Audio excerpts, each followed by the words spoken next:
Hey guys, what's going on, and welcome back to another video. My name's Dion, and today I'm going to be doing a weekly forecast and review on the trades which I took, which were on GU and AU. I'll be pretty much going through my trades and explaining what I think will happen over the next week or two on AU, GU, GA maybe. But yeah, let's get into the trades I took last week. So pretty much this is my GU trade. This is the entry. I was holding this trade over about 10 days, I believe, and I did close this trade for a profit, roughly 360 pips, somewhere around there. Now, I didn't mean to close it. It was actually by complete accident last night. I was just playing around, seeing if I could take partial profits, and for some reason my brain went into autopilot and I closed the trade. Silly mistake, but I mean, I'm not going to be mad with profits. So the next trades that we have, this was on AU. I got taken out both these trades, as you can see. So I put 0.5% risk on each. So overall, these two trades was a 1% loss. We did have a pretty bearish week, but I'll get into that when I hop over to the charts. And then I placed another trade because pretty much like and I placed a further trade on AU, so a third trade, because what I saw was price came into this support, bounced off, came back into the support. I saw this wick as a sign of rejection off of this level, which I don't think it... Yeah, so the 0.76. I saw the rejection off the 0.76, thought that, okay, I think it's going to do something here. I think it's going to go up, but unfortunately I got stopped out. So overall, that's like, yeah, 1.5% or 2% gone. But that's fine because I made it back with my other trade.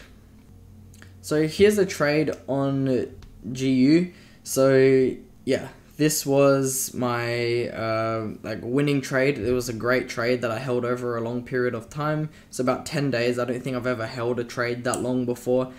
And yeah, honestly, I really wanted it to make its way down to the bottom, but I accidentally closed it. So that sucks. Now, the reason for the big drop in GU and in AU was because of a huge push up on the dollar index. So you can see here, because the dollar is the second pair, it also reacts similar to AU. So it's pretty much saying the strength against the GBP against the USD. So if the USD is going up, of course, it's going to go down here. So same principle with AU.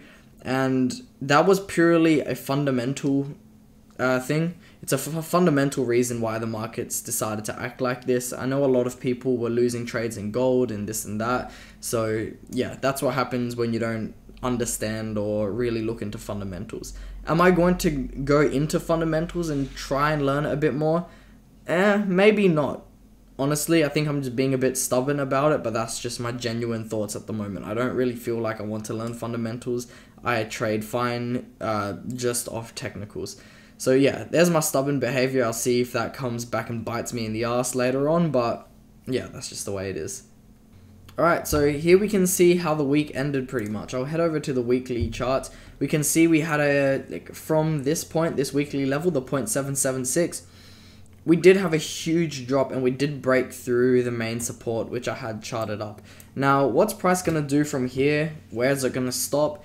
I don't know, because this move is based on fundamentals on the DXY. I'll go over that in a bit, but it was a pretty sharp drop. On the daily, you can see there was just three very bearish candles which pulled price right through this last low and through the support. So is price going to make its way down to the 7,000 level?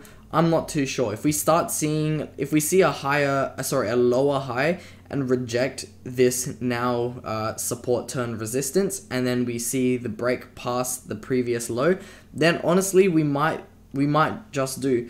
There is another area here, a key level 0.74, so we may see a rejection to 0.74 before moving around. But honestly, now with AU, I just want to see how price reacts between the new resistance and 0.74. Are we going to retrace back up and see a strong rejection from there? If we do, then I may go short.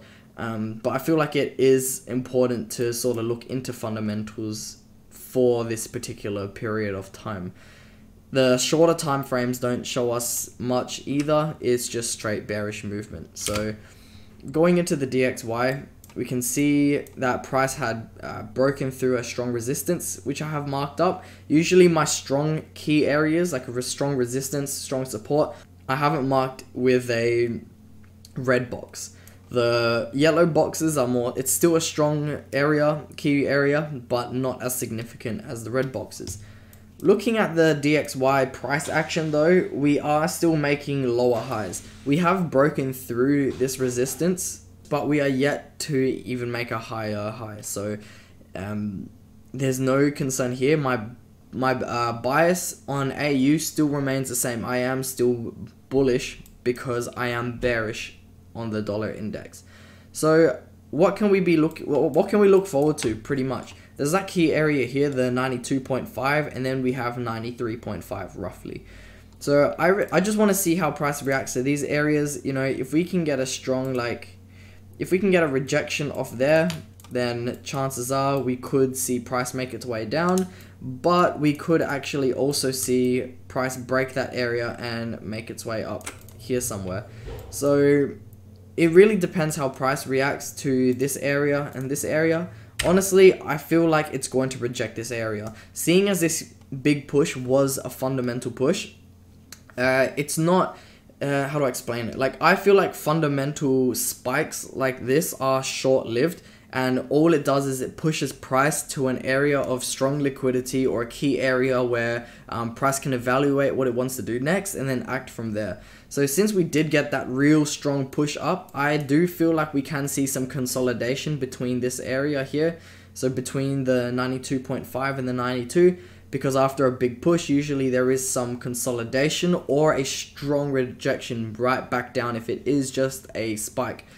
But the week is ended, you know, it happened on a Friday, so I will have to evaluate and keep a close eye on the charts next week. But pretty much I am looking for longs on AU based on the price action which I am seeing on the dollar index.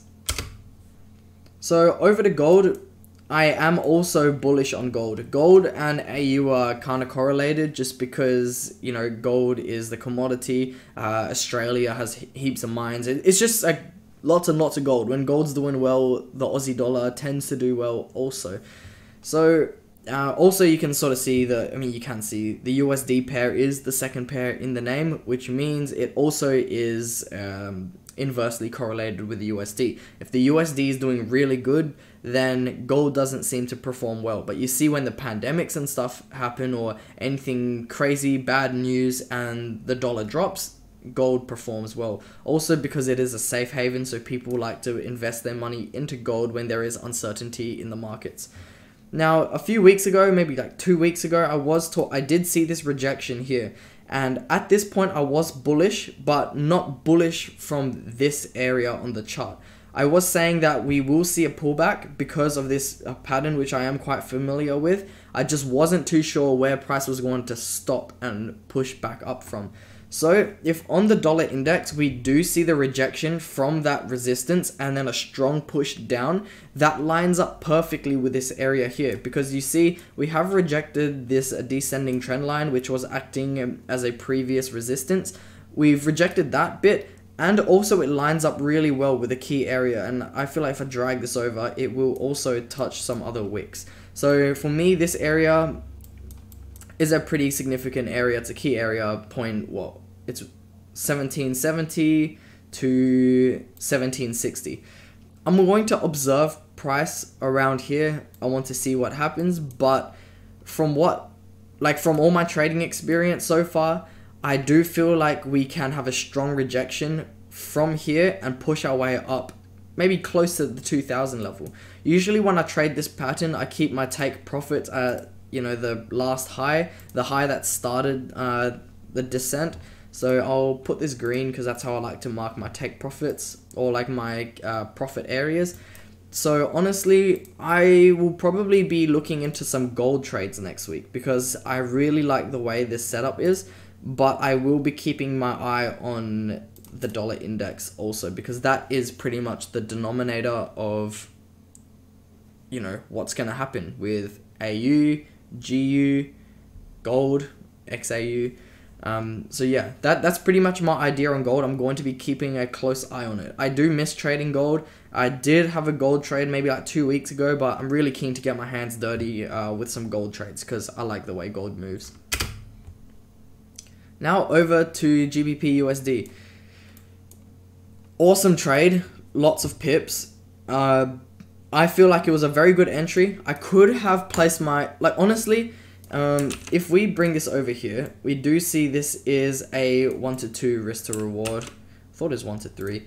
But yeah, 1 to 2 risk reward. And what was I going to say? Yeah, my stop loss is very generous here. Usually what people like to do is place their stops just above the last high, something like that. In that case, it would have given me a 1 to 4 risk to reward ratio. But because of the way I trade, I'm not really too keen on super tight stop losses, just because when I do trade with super tight stop losses, I usually get stopped out. So if that doesn't work, then, you know, I just adjusted my plan and gave my trades a little bit more breathing room, and so far I have been performing a lot better. The reason why I put my stops so high is because although we do have this area of resistance, I did see the tendency for price to spike above resistance before dropping. And who knows, that could have happened here as well. So I kept myself safe. I saw the risk to reward ratio was appropriate, so I let it run like that. Unfortunately, I stopped it out accidentally, and I was kind of kicking myself yesterday. But hey, it's okay. It would be pretty funny to see price like reverse from there. In that case, that would make me feel a little bit better, but again, it's a trade that has already been taken. It's in the past now. I'm not dwelling on anything. The only thing which I will use this for now is for more learning. Pretty much, what did I do right? What did I do wrong? What could I have done? And honestly, this trade was very well executed in my opinion. Did really well. I feel like what I could have done better is, instead of just having the one trade, I should have done what I did with the AU trade and split 2 positions. Like, I make one trade and split it across 2 positions. So enter a trade here like this for 0.5%, and then enter a trade like that for 0.5%, so that my risk stays the same but my reward is significantly higher. And I feel like that's going to be a strategy which I'm going to implement in the future on these kind of trades, like trading off a resistance or a support. So that's pretty much my weekly forecast and review. I hope you guys liked it. I will be looking closely at the dollar index next week, because that's going to determine what trades I place on GU, AU, and gold. So that's what I'm going to be looking at. Long on gold. We'll see what happens. But yeah, I'm going to stop rambling here. Have a good weekend. I'll catch you guys in the next one.